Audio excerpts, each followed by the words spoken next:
에베소 지역은 사도 바울이 복음 전함에 있어서 가장 많은 심혈을 기울여서 복음을 전파한 곳이 에베소 지역입니다. 이 에베소 지역이 복음이 처음 전파된 것은 사도 바울이 제2차 전도 여행을 마무리하는 AD 50년경 사도 바울이 빌립보, 데살로니가, 베레아, 아덴, 고린도 지역 등에서 전도 여행을 마치고 이제 유대 땅으로 돌아가는 중에 에베소라는 곳에 잠시 들리게 되어집니다. 그래서 그곳에 단기간 전도를 하게 되어지고, 그리고 하나님의 은혜 가운데 그 짧은 기간에 교회가 세워지게 됩니다. 그런데 그때 이 교회에 다른 사역자들을 보낼 수 없었기에 사도 바울은 그 곁에서 자신의 가족처럼, 심지어 자신의 두 눈조차도 사도 바울을 위해서 빼서 드리고 싶다라고 말할 정도로 사도 바울을 사랑했던 브루스길라와 아굴라 부부, 평신도 사역자를 이곳에 남겨두고 떠나게 되어집니다.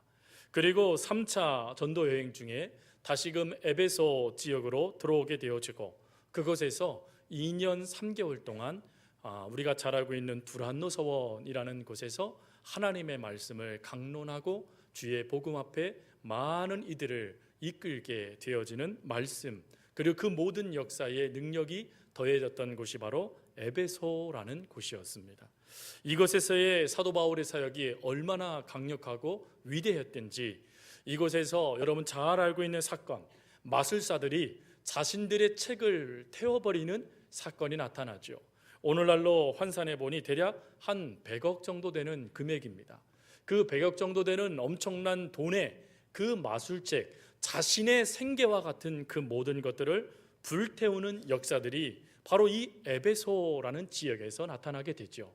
이때의 이 모습을 사도행전 18장 말씀에 가보면 이렇게 기록되어져 있습니다.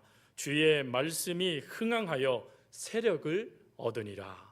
즉 하나님의 말씀이 점점 많은 이들 가운데 퍼져나가기 시작했고, 그리고 하나님의 능력이 많은 이들을 변화시키기 시작했던 놀라운 역사가 있는 교회가 바로 에베소 교회였죠. 그런데 사도 바울이 이 에베소 교회를 2년 3개월간 목회하다가 떠나게 되어지고, 그리고 그 떠남이 이제 영영 만날 수 없는 떠남이 되어집니다. 후에 그는 로마의 감옥에 갇히게 되어지죠. 그래서 그곳에 로마의 감옥에 갇혀 있으면서 사도 바울은 4개의 서신서를 씁니다. 하나가 바로 골로새서, 그리고 다음에 하나가 빌레몬서, 그리고 또 빌립보서, 그리고 오늘 말씀의 본문인 에베소서입니다. 이 4가지의 서신서를 쓰면서 그 사도 바울이 복음으로 잉태했던 교회 교우들을 향하여 하나님의 뜻을 편지로 설명해 준 것들이 바로 서신서들이죠. 그 중에 특별히 에베소서는 하나의 별명이 있습니다. 그 별명은 서신 중의 여왕이라는 별명입니다. 그러니까 다른 서신서에 찾아볼 수 없을 정도로 정말 그 서신서에 놀라운 영적인 의미와 복음의 핵심들이 담겨져 있는 말씀이 바로 에베소서이죠. 그래서 성서학자들은 이 에베소서를 또 뭐라고도 별명을 붙였냐면 가장 영적인 저술서이다라고 별명을 붙였습니다.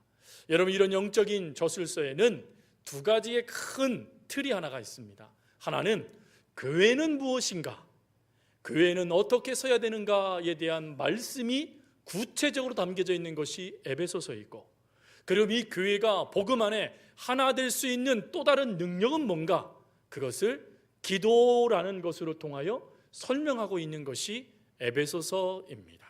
그래서 사도 바울은 교회가 교회다워지기 위하여, 교회가 온전히 교회의 생명을 나타내고 교회의 모습을 통하여 많은 이들을 변화시키기 위하여 교회가 복음 안에서 어떻게 서야 되는지, 그리고 그 복음을 맡은 성도들이 기도를 통하여 어떻게 하나님의 뜻을 이루어가야 되는지를 아주 짧은 구절을 통하여 설명해 놓은 말씀이 바로 에베소서이지요. 그리고 오늘 본문 바로 이 말씀에도 사도 바울은 이 기도의 중요한 내용들을 설명합니다. 특별히 그는 이렇게 말을 하지요. 내가 기도할 때마다 너희를 말한다 라고 말이죠. 여기서 이 너희를 말한다 라는 이 뜻은 너희의 이름을 호명하여 기도한다 라는 뜻입니다. 여러분, 사도 바울이 개척한 교회가 얼마나 많습니까? 사도 바울이 만난 사람들이 얼마나 많습니까? 사도 바울의 복음을 통하여 주의 제자가 된 사람들이 얼마나 많습니까? 그런데 다른 교회에는 찾아볼 수 없는 하나의 독특한 단어가 바로 너의 이름을 부른다라는 단어입니다. 즉 에베소 교회에 있는 성도들의 이름이 무엇인지, 그들의 상황이 무엇인지, 그들의 처지가 무엇인지를 사도 바울이 너무나 잘 알고 있었다라는 것이죠. 그래서 이 모습을 통하여 사도 바울이 그래도 가장 사랑하여 관심을 갖고 가슴에 품은 교회가 바로 에베소 교회다라고 말하기도 합니다. 사실 에베소 교회를 사도 바울이 얼마나 가고 싶었을까요? 빌립보 교회에도 내가 너희들에게 가기를 원한다라고 할 정도로 이 사도 바울이 세워진 교회들, 사도 바울로 말미암아 태동한 교회들을 향한 사도 바울의 그 사랑이 참 다른 어떤 교회들보다 특심했죠. 하지만 갈 수 없게 되어지자 그들의 이름을 호명하며 내가 너희들을 위해서 기도하고 있다라고 사도 바울이 고백하고 있는 것입니다. 여러분, 이렇게 기도한다라고 말했을 때 사도 바울이 이 기도하는 이 모습을 통하여 그는 무엇을 우리에게 도전을 줍니까? 바로 만날 수 없고 멀리 떨어져 있고 또 어떠한 상황인지 알지 못하지만 그를 향한 기도만큼은, 성도를 향한 기도만큼은, 내 믿음의 형제들을 향한 기도만큼은 절대로 포기하지 말아야 된다라는 것을 깨닫게 되죠. 그리고 또 중요한 게 또 나타납니다. 사도 바울은 내가 너희를 기도한다라는 걸 통해서 기도는 누군가에게 하는 거야 라고 말하고 그것으로 끝난 것이 아니라 데살로니가 후서 말씀을 보니까 사도 바울도 이렇게 말을 해요. 너희들은 나를 위하여 기도해 주어라 라고 말이죠. 여러분이 여기에는 중요한 의미가 있습니다. 사실 아무리 위대한 사역자라고 해도, 아무리 뛰어난 복음의 전달자라고 해도 하나님을 놓칠 때가 있습니다. 또 은혜라는 것이 매일매일마다 부어지면 얼마나 좋겠습니까? 근데 그 은혜가 매일매일마다 부어주지 못하고 때로는 단절돼서 먼지만 풀풀 날리는 듯한, 그래서 영적으로 도저히 그것을 일어설 수 없는 그런 고통 가운데 사역자들이 내몰릴 때가 있어요. 근데 그때에 다시금 일어설 수 있는 힘이 주어지는데 이 힘이 바로 성도들의 기도를 통하여 주어지는 힘이다라는 것입니다. 사랑하는 성도 여러분, 저를 위해서 기도하고 계십니까? 여러분들이 기도하는 것만큼 은혜 받을 줄 믿습니다. 어떤 아멘 소리가 뜨뜻미지근하십니까? 기도하셔 주셔야 돼요. 아무리 제가 온전히 서려고 해도요, 저도 사람이잖아요. 저도 사람이다 보니까 여러 가지 것들에 노출될 때가 많습니다. 그럼 노출되면 이거를 신앙의 힘으로 이겨내야 돼요. 근데 신앙의 힘으로 이겨낼 때 사도 바울처럼 저 혼자는 이게 불가능해요. 그래서 누군가가 영적인 손을 잡아줘야 됩니다. 기도는 그런 거예요. 기도는요, 누군가가 내 손을 영적으로 잡아주는 것이죠. 예수님은 이거를 또 뭐라고 설명하셨습니까? 두세 사람이 내 이름으로 기도하는 곳에 나도 그 중에 함께 하겠다. 이 얘기는 단지 함께 있어서 무슨 기도하나 들으시겠다는 뜻이 아니죠. 하나님께서 그 속에서 역사하시겠다라는 뜻 아니겠습니까? 사도 바울이 그 모습을 가지고 기도라는 자리에 성도들을 세우고 있는 것입니다. 여러분, 이렇게 기도라는 것을 세우면서 사도 바울이요, 이 에베소 교회를 향하여 세 가지의 기도의 제목을 요청합니다. 근데 이 세 가지의 기도의 제목은 오늘요, 우리 그리스도인들에게서 반드시 매일매일마다 하나님께 드려야 될 기도의 내용입니다. 잠깐 이것을 살펴보기 전에 여러분, 기도가 뭡니까? 기도가 무엇이지요? 우리 성도님들의 아킬레스건이 하나가 있습니다. 그게 뭐냐면 다 알고 있는 듯한 것을 질문하면 모른다는 것이죠. 대답을 잘 못하신다는 거예요. 예를 들어서 구원이 뭡니까? 그러면 당황돼요. 심지어요, 제가 질문을 하면요, 이때부터 성도님들이 눈이 저를 안 보세요. 다 성경책을 뚫어라 보십니다. 주여 말씀하옵소서 하는 그런 마음으로 말이죠. 근데 여러분, 기도가 뭡니까? 기도요. 이 기도라는 것을 독일어로는 이 기도를 뭐라고 표현하냐면 게벳이라는 단어로 표현하는데, 이 단어는요, 너무 쉬운 해석을 할 수가 있어요. 그게 뭐냐면 부탁한다 라는 뜻이에요. 기도가 뭐라고요? 부탁하는 거예요. 무엇을 부탁합니까? 나의 기도의 제목을 하나님께 믿음으로 부탁하고, 그리고 하나님의 뜻을 나를 통하여 이루어지도록 또 하나님께 뭐 하는 겁니까? 부탁하여 고백하는 것이 기도다라는 것이죠. 오늘 사도 바울은 하나님께 우리가 부탁하여 알아야 될 것, 깨달아야 될 것, 그리고 반드시 믿어야 될 것이 무엇인지를 세 가지로 설명합니다. 첫 번째로는 17절 말씀입니다. 우리 17절 말씀을 함께 봉독하겠습니다. 우리 주 예수 그리스도의 하나님 영광의 아버지께서 지혜와 계시의 영을 너희에게 주사 하나님을 알게 하시고. 아멘. 첫 번째로 우리가 해야 될, 우리가 기억해야 될, 반드시 우리가 해야 될 기도는 뭐냐? 하나님을 온전히 알게 해달라고 기도해야 된다라는 것입니다. 여러분들은 하나님을 아십니까? 아마 안다라고 말할 때 그 알은 내가 경험한 하나님을 이야기하실 거예요. 성경은 우리들에게 분명하게 말씀하시는 것이 있습니다. 하나님은 우리가 하나님의 복의 자녀가 되길 원하십니다. 하나님의 평안을 누리기를 원하십니다. 하나님의 사랑 가운데 거하기를 원하실 뿐만 아니라 하나님의 지도해 주심, 또 하나님의 이끌어 주심, 하나님의 책임져 주심, 하나님의 함께 하심의 이 은혜들이 다른 사람의 것이 아닌 우리의 것이 되기를 하나님은 원하십니다. 근데 이것이 되려면 무엇을 하나님께서 전제 조건으로 두셨냐면 성경 말씀에 보니까 너희는 힘써 여호와를 알아라 라고 말씀해 주셨다라는 거예요. 즉 하나님이 누군지를 알면 우리들의 인생의 모든 것이 하나님께 있다라는 것을 깨닫기에 이것에 흔들리지 않고 하나님을 바라볼 수 있는 믿음이 더 온전하게 우리에게 세워질 수 있다라는 것입니다. 여러분, 세상을 살아가다 보면 특별히 요즘에는 대한민국이요 경제적으로 어려운 시기가 되어졌다라고 합니다. 여기저기에서요 폐업하고 여기저기에서 정말 명예퇴직당하고 여기저기에서 숨 쉴 수 없어서 힘들어하는 시대가 지금 우리가 살고 있는 이 시대입니다. 꿈을 꾸고 기도하고 사업을 열었지만 그것이 제대로 되지 않아서 오늘도 눈물로 지새울 수밖에 없는 것이 우리의 현실이죠. 근데 여러분 어떻습니까? 그 모든 문제와 그 모든 아픔을 우리가 묵상하면 그 문제가 해결되나요? 아니요. 성경은 우리에게 뭐라고 말씀하시냐면 내 곁에 누가 있는지를 기억해라 라고 말씀합니다. 즉 누가 내 모든 삶을 견인하고 책임져 주고 있는지를 기억하라라고 말씀하시죠. 사랑하는 성도 여러분, 노아가요 하나님의 경고를 받고 그가 열심으로 배를 만듭니다. 근데 그때의 성경은 이렇게 표현하지요. 비가 오지 않았다라고 말이죠. 여러분, 비가 오지 않았음에도 불구하고 그가 몇백 년의 세월 동안 방주를 만들 수 있는 힘이 어디에서부터 주어진 것입니까? 아브라함이요 그가 갈 바를 알지 못하고 친척 아비집을 떠났습니다. 하나님의 명령에 말이죠. 또 30년 동안 하나님의 약속을 기다렸어요. 그리고 하나님의 백세에 얻어주신 그 이삭을 하나님 앞에 바치겠다라고 번제로 드리겠다라고 그가 움직입니다. 여러분, 이것이 어떻게 아브라함에게 나타날 수 있었던 것입니까? 요셉은요 그가 자유인으로 있다가 노예가 되었습니다. 노예로 있다가 죄수가 되었습니다. 그런데 그런 순간에도 그가 어떻게 하나님을 보여줄 수 있었습니까? 또한 다니엘의 세 친구들을 보십시오. 하나님을 내가 포기하지 않겠습니다 라고 말하며 풀무불로 들어갈 수 있는 그 믿음, 너가 절하지 않아, 너가 나 외에 다른 신에 절을 하면 죽는다라는 말씀을 들었음에도 불구하고 이방 신에게 절하지 않고 하나님을 향하여 늘 문을 열면서 기도할 수 있었던 그 힘이 어디에서부터 주어진 것입니까? 바로 하나님을 아는 곳에서부터 이 힘이 주어졌다라는 것이죠.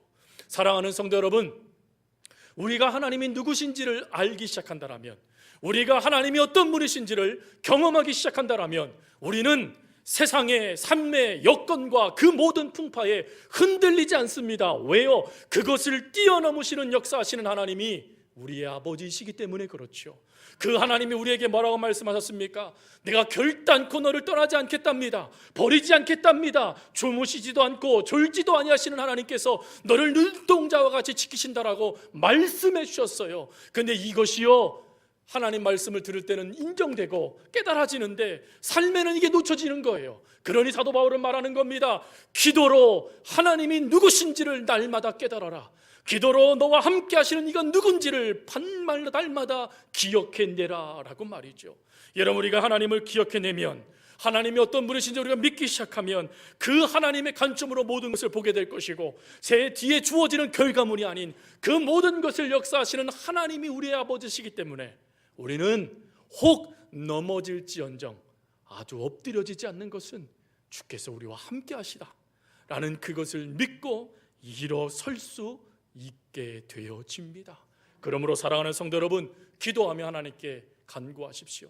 하나님, 매일매일마다 하나님이 나에게 어떤 분이신지가 알게 해주십시오.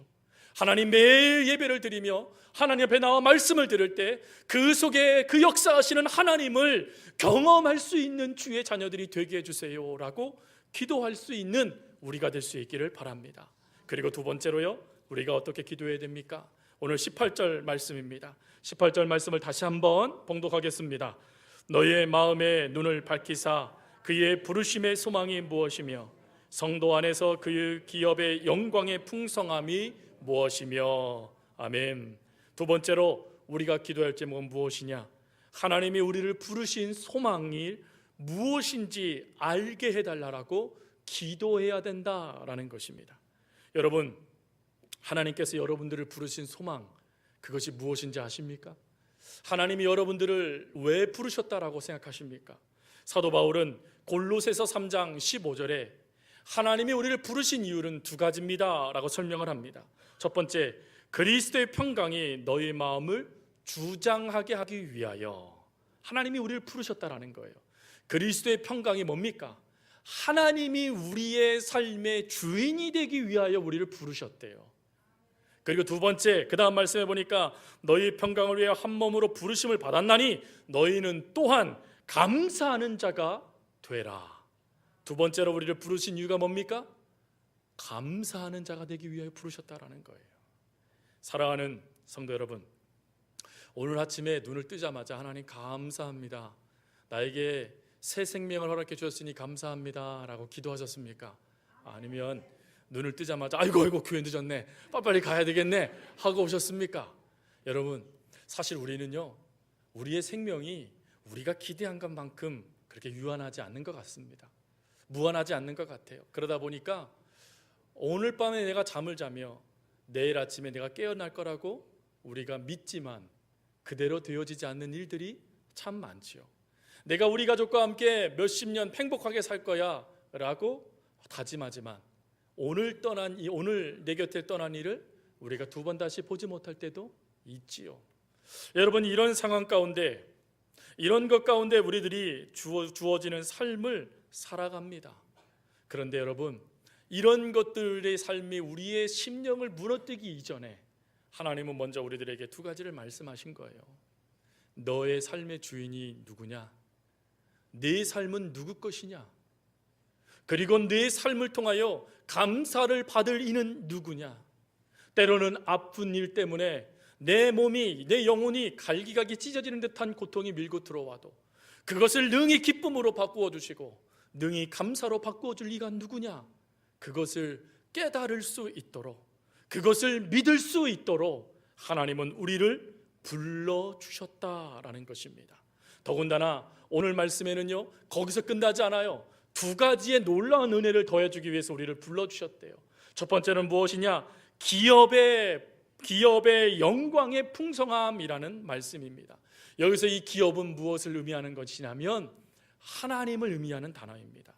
에베소서 1장 11절 말씀 위에 말씀이 있죠. 11절, 모든 일을 그의 뜻대로 결정하신 대로 일하시는 이의 계획을 따라 우리가 예정을 입어 그 안에서 기업이 되었으니, 즉 우리가 하나님의 자녀로서의 기업을 얻는 하나님의 자녀가 되었다라는 것입니다. 그 다음에 영광의 풍성함이라는 것이 뭡니까? 이 영광은 예수 그리스도와 더불어 공동의 상속자가 되었다라는 것을 의미합니다. 즉 우리가요, 내가 하나님 안에서 어떠한 존재인지를 우리가 너무 쉽게 잊고 산다라는 거예요. 근데 기도하고 하나님 앞에 하나님이 부르신 소망이 무엇인지 알려주세요 라고 한다면, 하나님이 우리를 부르신 이유, 우리가 하나님 안에서 어떤 자녀인지, 하나님은 우리에게 어떤 분이신지가 믿어지기 시작하게 될 것이고, 그 믿어짐을 통하여 그 다음 말씀, 하나님께 영광을 돌리게 된다라는 것입니다. 사랑하는 성도 여러분, 하나님이 우리를 부르신 그 소명, 안타깝게도요 우리의 눈에 잘 보이지 않아요.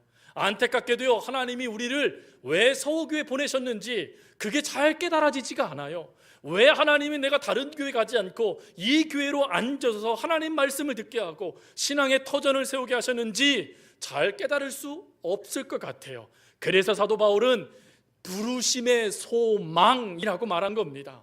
소망이라는 것이 무엇입니까? 기대죠. 기대. 하나님이 부르신 그 기대를 위해서, 그 기대감이 무엇인지를 깨닫기 위하여 하나님, 내가 기도할 테니 하나님 그것을 알려주세요 라고 말이죠. 사랑하는 성도 여러분, 왜 하나님이 여러분들을 이곳으로 보내셨는지 잘 모르시겠습니까? 왜 하나님이 여러분들을 하나님의 자녀 삼아 주셨는지 잘 모르시겠습니까? 왜 하나님이 여러분들의 수많은 사건 사고 속에서 그래도 여러분들을 붙잡고 계시는지 잘 모르시겠습니까? 그렇다면 하나님이 여러분들을 부르신 그 소망을 위해서 기도하십시오. 여러분, 그 기도를 통하여 하나님은 어찌하십니까? 역사하세요. 특별히요, 사랑하는 성도 여러분, 저와 여러분 속에는 누가 계십니까? 저와 여러분 속에는 예수 그리스도께서 주신 선물인 누가 계십니까? 성령님이 계세요. 이 성령님이 하시는 역사는 무엇이냐면 로마서 8장 24절부터 26절에 이렇게 되어 있습니다. 우리가 소망으로 구원을 얻었음에 보이는 소망이 소망이 아니니 보는 것을 누가 바라리요? 만일 우리가 보지 못하는 것을 바라면 참음으로 기다릴지니라. 이와 같이 성령도 우리의 연약함을 도우시나니 우리는 마땅히 기도할 바를 알지 못하나 오직 성령이 말할 수 없는 탄식으로 우리를 위해 친히 간구하시느니라. 사랑하는 성도 여러분, 하나님의 뜻이 무엇인지 알지 못하여 나는 기도했는데 그 기도를 성령님께서 잡으세요. 그리고는 그 기도를 통하여 아버지 하나님의 마음을 아시는 성령님께서 우리를 통하여 그 기도의 자리를 통하여 하나님의 마음을 깨닫게 해주시고 하나님의 말씀에 아멘하게 해주셔서 믿음의 걸음을 걸어갈 수 있도록 역사해 주신다는 것입니다. 그러니 여러분, 우리가 기도해야 될까요? 기도하지 말아야 될까요? 또 이렇게 말씀하시는 분들이 계세요. 기도했다가는 또 일 시킬 것 같으니까 나는 그냥 편안하게 다니고 싶은데. 아니요 여러분, 그건요 직분을 망각하신 거예요. 하나님이 우리를 부르신 데는 목적이 있습니다. 그거 아세요? 작은 것일지라도 하나님의 쓰임 받는다면 천국에서는 그것이 큰 것으로 인정받습니다. 여러분, 이 귀한 것을 여러분 놓치지 마시고 이것을 붙잡고 하나님 앞에 간구할 수 있길 바랍니다. 안타깝게도요 내 힘으로 이것을 하려고 하지 마세요. 우리는요 주신 이도 하나님, 이끄시는 이도 하나님, 책임져 주시는 이도 하나님의 힘을 힘입어서 이 부르신 소망을 이루어가는 하나님의 사람임을 믿습니다. 그러면 여러분 기도하실 수 있길 바랍니다. 그리고 마지막 한 가지가 더 있어요. 세 번째, 하나님께서 우리를 통해서요 기도해라 라고 하시면서 사도 바울을 통해서 깨닫게 주신 한 가지의 은혜가 있어요. 먼저 잠깐 살펴보면, 여러분 우리가 왜 기도해야 된다고 말씀을 드렸죠? 우리의 기도할 내용이 뭡니까? 첫 번째, 누구를 알게 해달라고요? 하나님을 알게 해달라고 기도하라고 말씀드렸습니다. 두 번째로 기도의 내용이 뭡니까? 하나님께서는 우리를 부르신 이유가 무엇인지를 깨닫기 위해서 기도하라는 겁니다. 자, 그러면 깨달았어요? 하나님의 누군지 알았어요? 믿었습니다. 그런데요 우리가 움직일 때 제일 많이 하는 말이 뭡니까? 내게 그게 능력이 없어요 라는 말이지 않습니까? 그래서 사도 바울이요 세 번째 기도의 제목을 준 겁니다. 세 번째 말씀은 19절입니다. 자, 19절 말씀 같이 봉독하겠습니다. 그의 힘의 위력으로 역사하심을 따라 믿는 우리에게 베푸신 능력에 지극히 크심이 어떠한 것을 너희로 알게 하기를 구하노라. 아멘. 사랑하는 성도 여러분, 힘의 근원, 힘은 어디에서부터 주어지는 것입니까? 사도 바울은 그의 힘의 근원이 세상에서 말하는 권력에서, 세상에서 말하는 좋은 사람의 줄에서, 세상에서 말하는 태어날 때부터의 힘이권에서 이 모든 것이 주어진다라고 생각했습니다. 근데 그가요 예수님을 만나요.